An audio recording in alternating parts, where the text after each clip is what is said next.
Puji nama Tuhan, Shalom, selamat pagi Bapak Ibu Saudara yang dikasihi Tuhan. Selamat hari Minggu dan saya percaya berkat Tuhan selalu baru bagi kita setiap hari.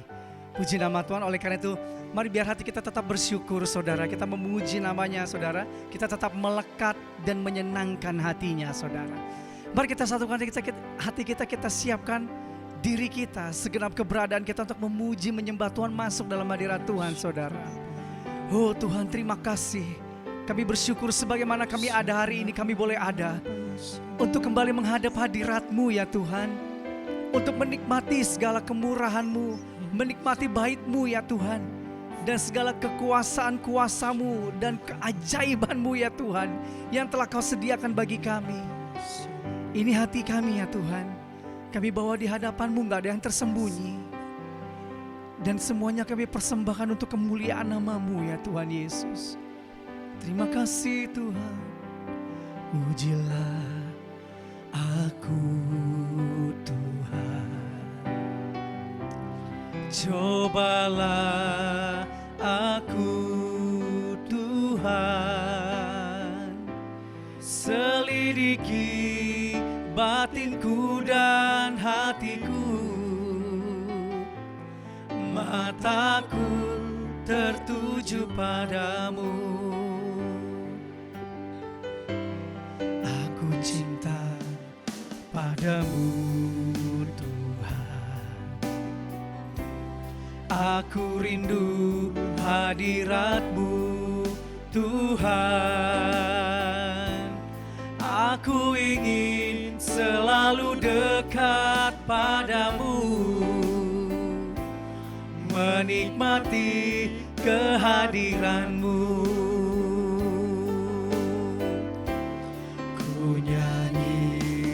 Hosana bagi Rajaku yang duduk di tahta. Aku muliakan dan ku agungkan, Kau layak disembah.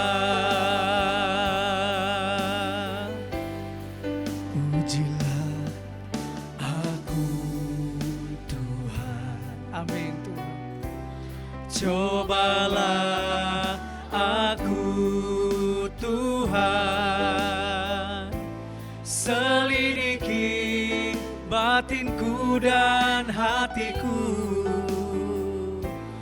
mataku tertuju padamu.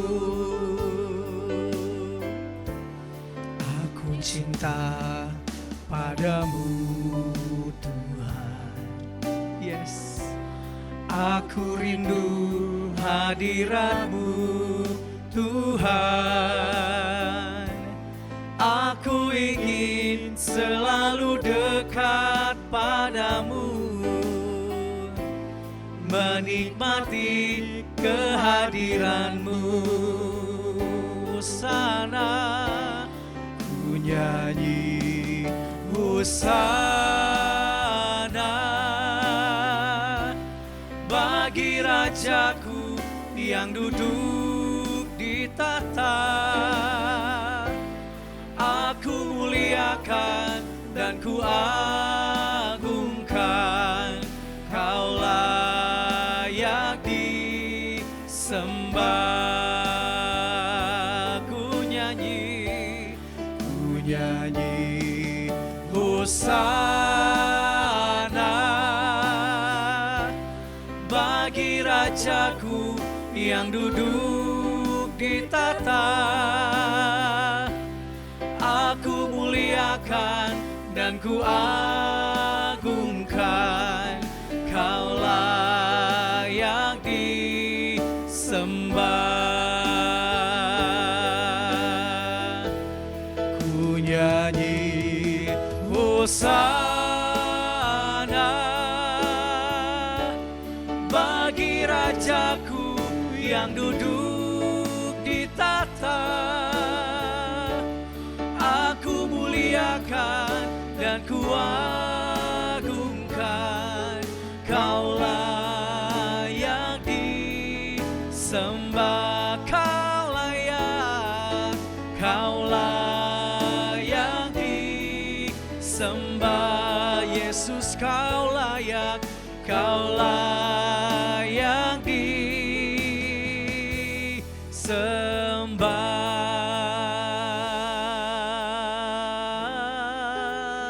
Haleluya, Hosana bagimu, Kau layak ditinggikan, Kau layak diagungkan.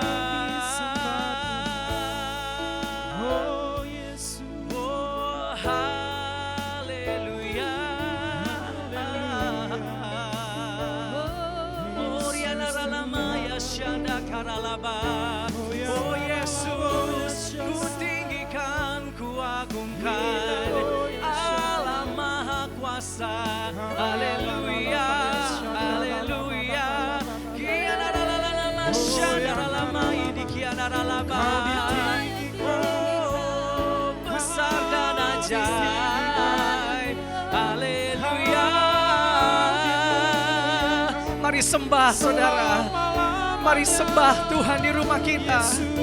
Mari kita hadirkan hadirat Tuhan di rumah kita, saudara. Haleluya. Kau Allah Maha Kuasa, Kau dahsyat dan hebat. Haleluya.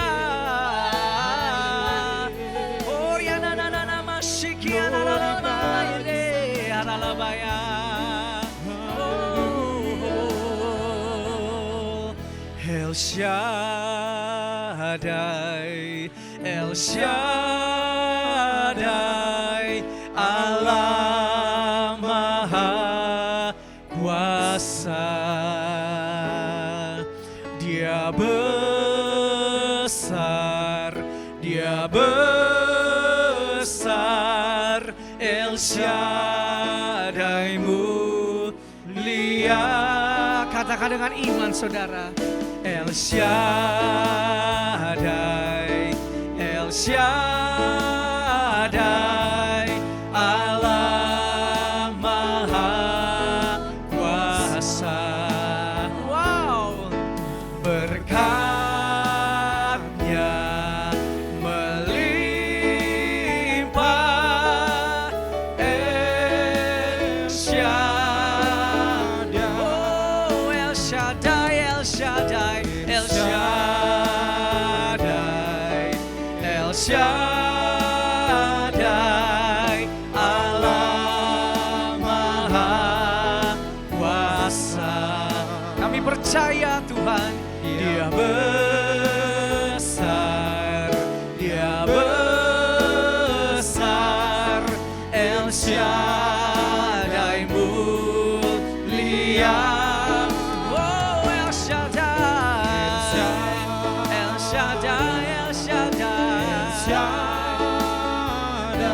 Pemeliharaanmu sempurna, Maha Kuasa.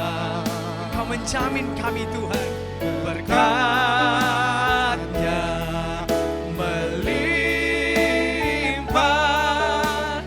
El Shaddai, berkat-Nya melimpah, berkat-Nya melimpah. El Shaddai, berkat-Mu melimpah, berkat-Nya melimpah. El Shaddai.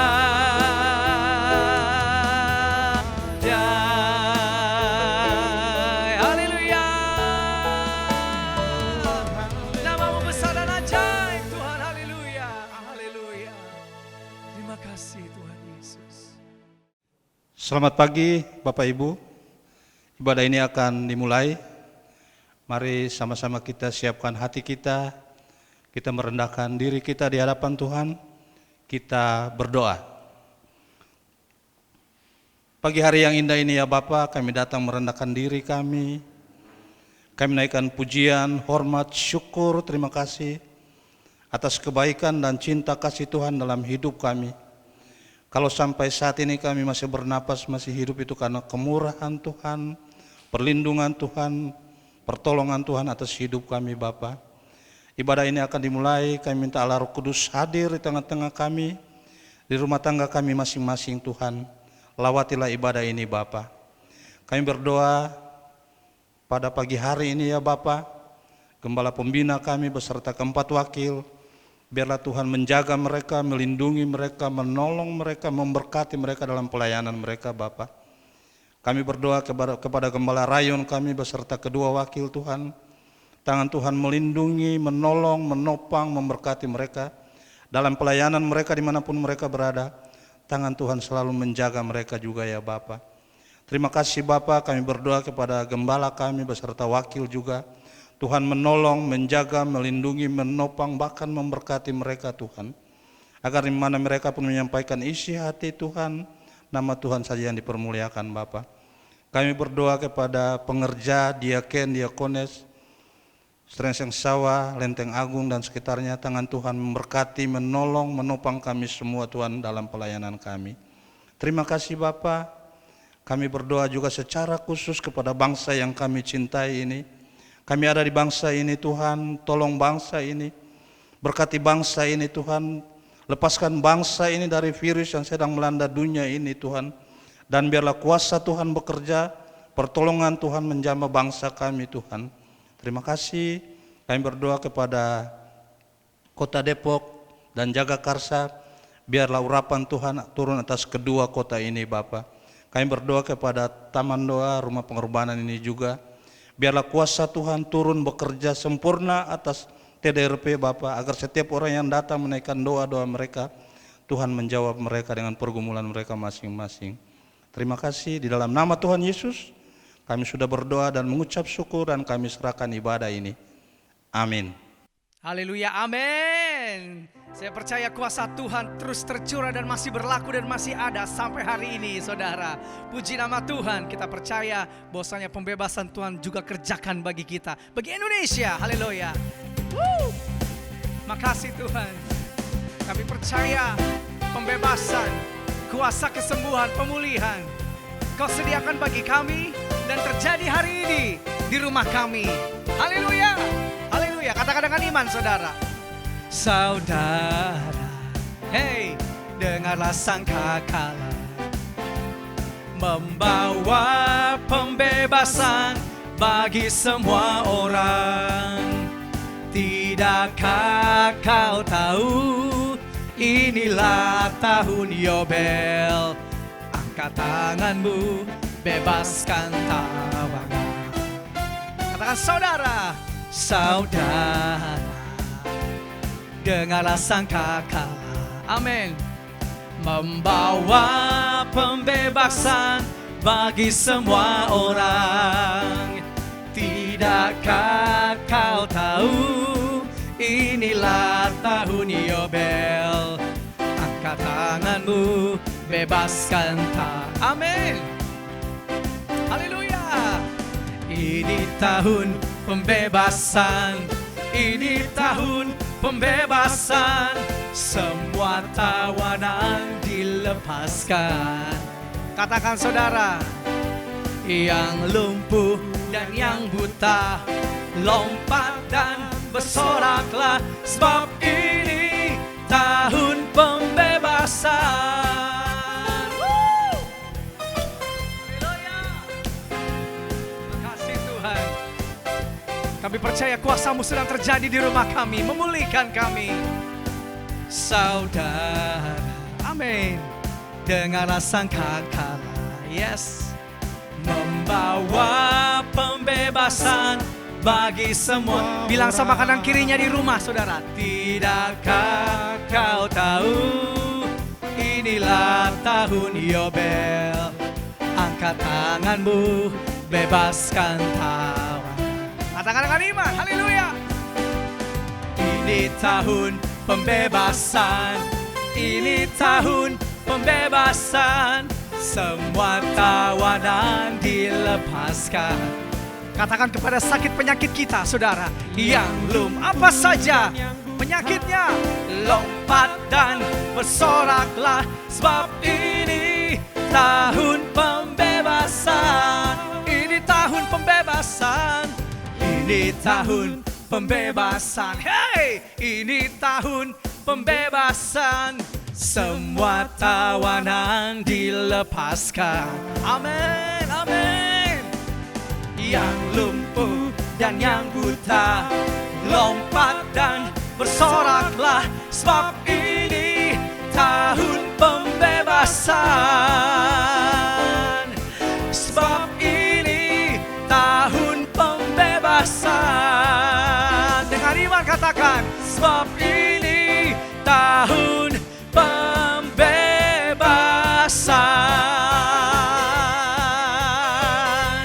Haleluya. Yes. Yes, terjadi dalam hidup kita, saudara. Yang percaya katakan amin. Amin. Tepuk tangan buat Tuhan Yesus, saudara. Haleluya.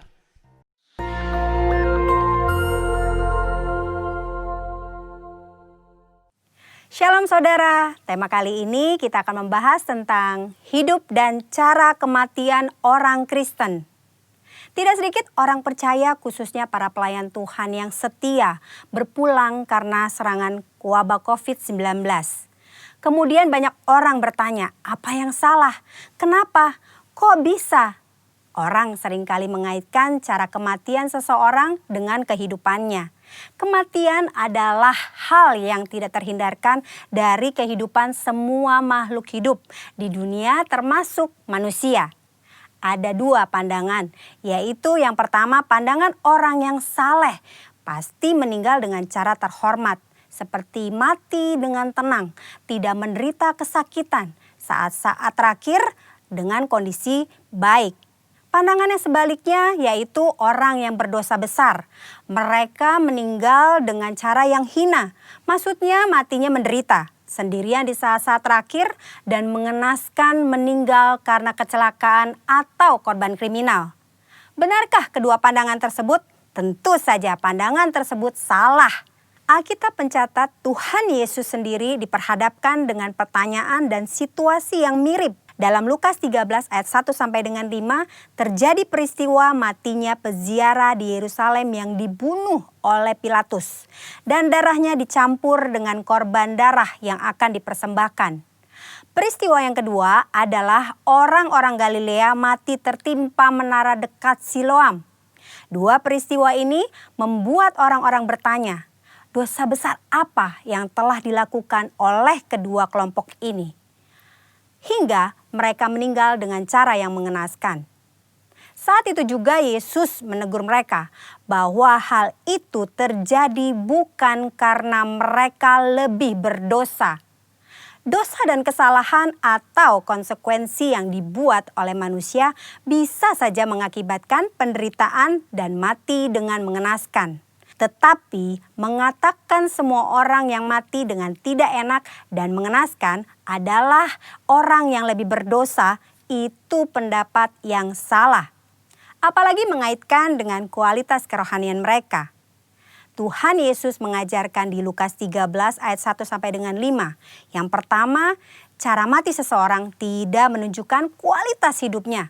Mungkin saja orang yang berdosa bisa mati atau meninggal dengan cara yang tidak enak dan menderita.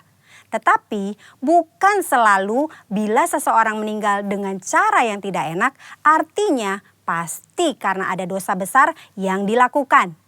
Jangan mengaitkan cara kematian seseorang dengan kualitas hidupnya.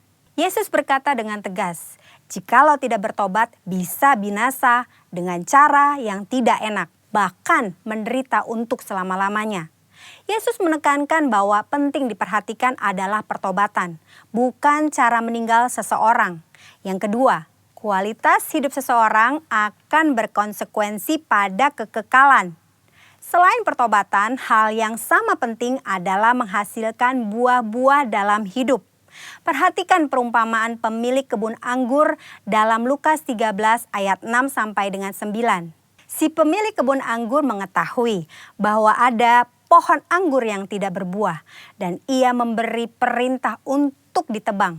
Namun si pengelola kebun meminta kesempatan untuk pohon itu dibiarkan hidup. Dan jika sudah diberi kesempatan masih tidak berbuah, pohon itu segera ditebang. Maksudnya adalah kita masih hidup.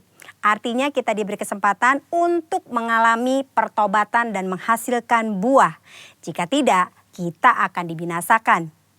Waktu yang Tuhan berikan harus kita responi dengan pertobatan dan berbuah. Saudara, jangan salah fokus dengan mempertanyakan bagaimana cara seseorang meninggal. Sebaiknya kita meresponi kesempatan hidup yang Tuhan berikan. Yang pertama, kita fokus pada pertobatan dan menjalani hidup yang menghasilkan buah, agar kita tidak mengalami hukuman dan penderitaan kekal. Yang kedua, tidak ada hubungan langsung antara cara seseorang mati dengan kerohanian yang dijalani selama hidupnya. Yang ketiga, cara orang percaya mati adalah kedaulatan Tuhan yang tidak dapat diselami oleh manusia. Tetaplah percaya dan serahkan diri kepada Tuhan. Percayalah, tidak ada keputusan Tuhan yang salah.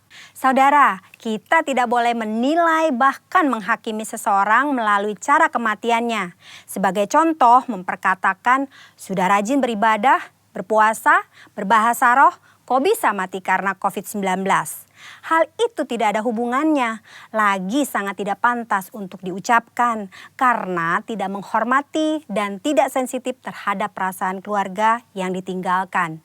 Mari saudara, kita fokus kepada pertobatan dan menghasilkan buah-buah yang baik selama kita masih punya kesempatan.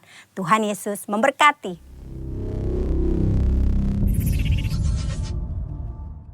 Shalom Bapak Ibu, kita tahu pada masa ini masa pencurahan Roh Kudus. Karena itu mari kita sama-sama membaca Pentakosta ketiga. Untuk itu saya mengundang Bapak Ibu kita baca secara bersama-sama. Apa yang dimaksud dengan Pentakosta ketiga? Pentakosta ketiga adalah pencurahan Roh Kudus yang dahsyat di zaman now melebihi yang terjadi di Azusa Street. Pentakosta ketiga akan mengakibatkan penuaian jiwa yang terbesar dan yang terakhir sebelum Tuhan Yesus datang kembali. Pentakosta ketiga akan membangkitkan generasi Yeremia, yaitu anak-anak muda yang dipenuhi Roh Kudus, cinta mati-matian kepada Tuhan Yesus, tidak kompromi terhadap dosa, dan akan bergerak untuk memenangkan jiwa. Pentakosta ketiga lahir di Indonesia dan bergerak ke bangsa-bangsa. Gerakan ini dari timur ke barat dan akan kembali ke Yerusalem. Pentakosta ketiga akan memberikan kuasa untuk menyelesaikan amanat agung, dan setelah itu Tuhan Yesus datang kembali. Amin. Shalom Bapak Ibu, berikut kami sampaikan beberapa pengumuman untuk sepanjang minggu ini. Pertama, KUL. Bagi seluruh gembala KUL, dihimbau untuk mengkoordinasikan anggota KUL-nya agar melakukan ibadah KUL secara online. Untuk waktu ibadah KUL dapat disesuaikan supaya ibadah tidak terlalu lama. Kedua, ibadah online. Berkaitan dengan pandemi COVID-19 dan anjuran pemerintah untuk melakukan pembatasan sosial berskala besar, maka ibadah raya hari Minggu dilakukan secara online melalui channel YouTube GBI Lenteng Agung pukul 10 waktu Indonesia Barat. 3. Persembahan. Bagi jemaat yang ingin memberikan persembahan, baik persembahan persepuluhan maupun persembahan lainnya, dapat ditransfer melalui nomor rekening Bank BCA di 2910658541 atas nama GBI Lenteng Agung dan mengirimkan bukti transfer ke nomor WA 0812 9671 0878 dan di 0812 9874 7285. Demikian pengumuman sepanjang minggu ini. Selamat hari Minggu, Tuhan Yesus memberkati. Kami siapkan hati kami ya Tuhan Yesus, untuk lebih dalam lagi di hadirat-Mu, untuk mendengar suara-Mu ya Tuhan, untuk Kau ajar, Kau perlengkapi dalam kuat kuasa firman-Mu ya Tuhan. Terima kasih Tuhan. Layak dipuji, disembah, Kaulah yang bertata dulu, sekarang, dan selamanya. Raja atas segala raja,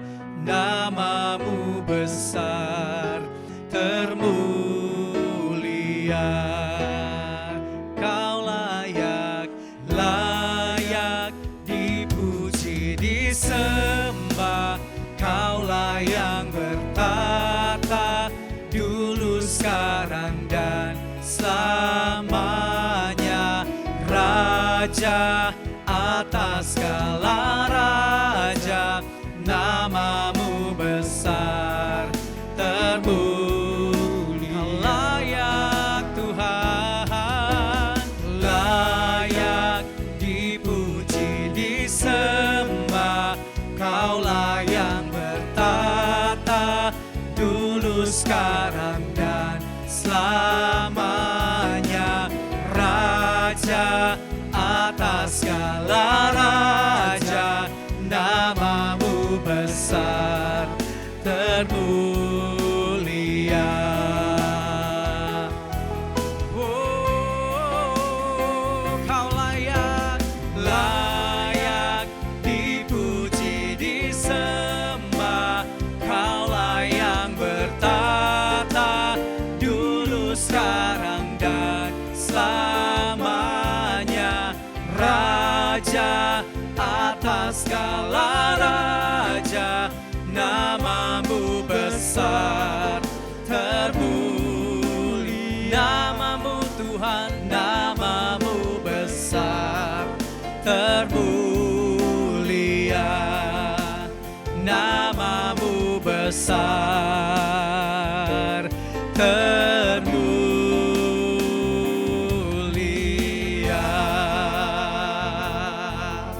Terima kasih, mulialah namamu atas segalanya Tuhan. Haleluya.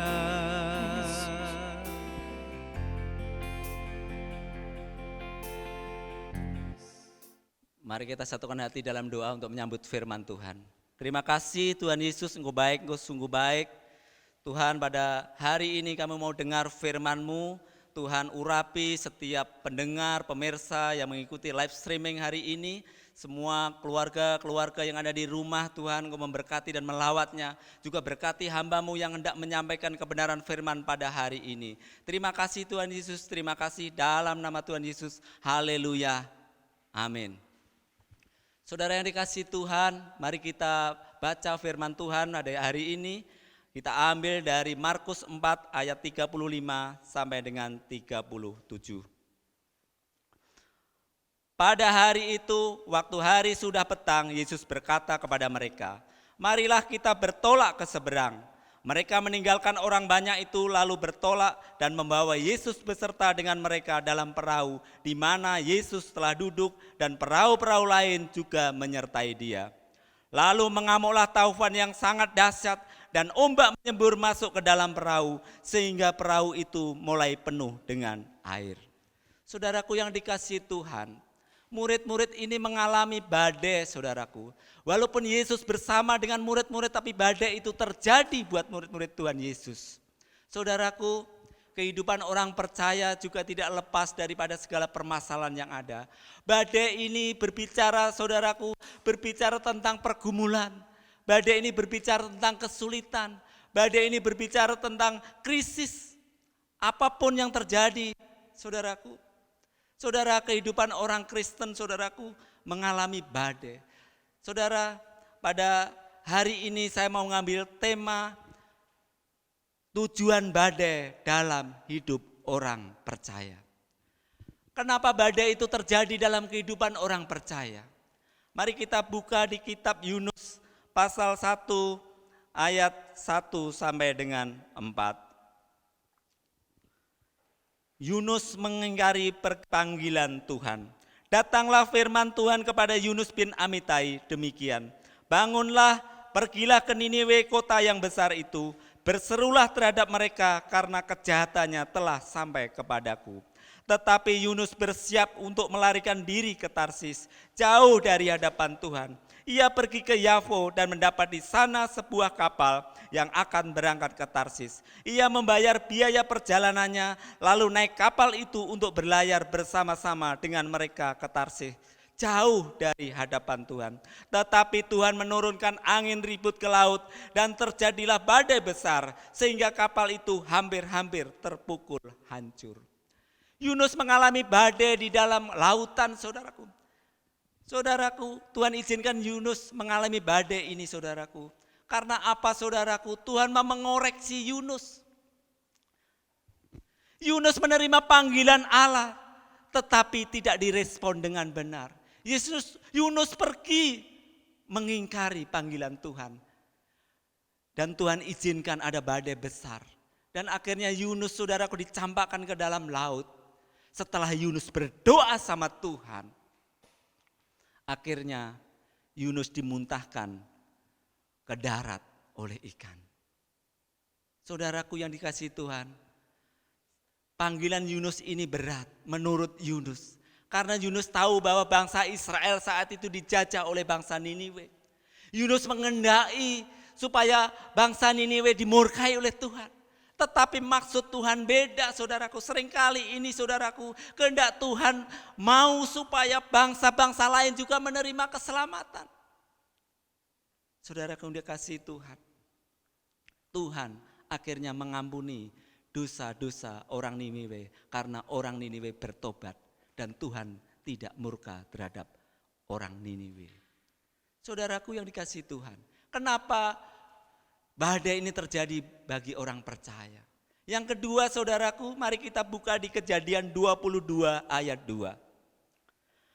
Firman-Nya, ambillah anakmu yang tunggal itu yang engkau kasihi, yakni Ishak, pergilah ke tanah Moria dan persembahkanlah dia di sana sebagai korban bakaran pada salah satu gunung yang akan kukatakan kepadamu. Dikatakan ambillah anakmu yang tunggal yang engkau kasihi. Abraham begitu mengasihi Ishak. Saudara, Ishak ini berbicara tentang janji. Ishak ini berbicara tentang berkat. Tuhan tidak mau Abraham fokus dengan berkat Tuhan, fokus dengan janji Tuhan. Tetapi yang Tuhan mau supaya Abraham fokus dengan Tuhan. Saudara dikasihi Tuhan, murid-murid Tuhan Yesus saat mengalami badai, saudaraku, dia mengalami takut.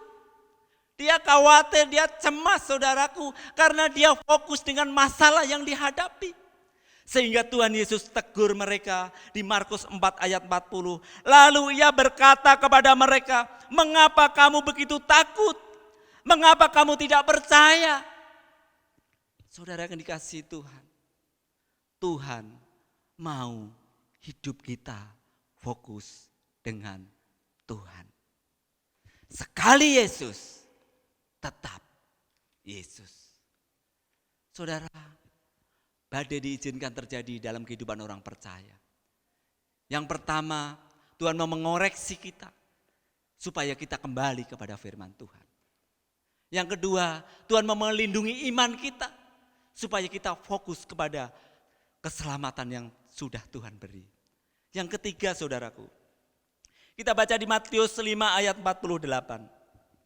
Karena itu haruslah kamu sempurna sama seperti Bapamu yang di surga adalah sempurna.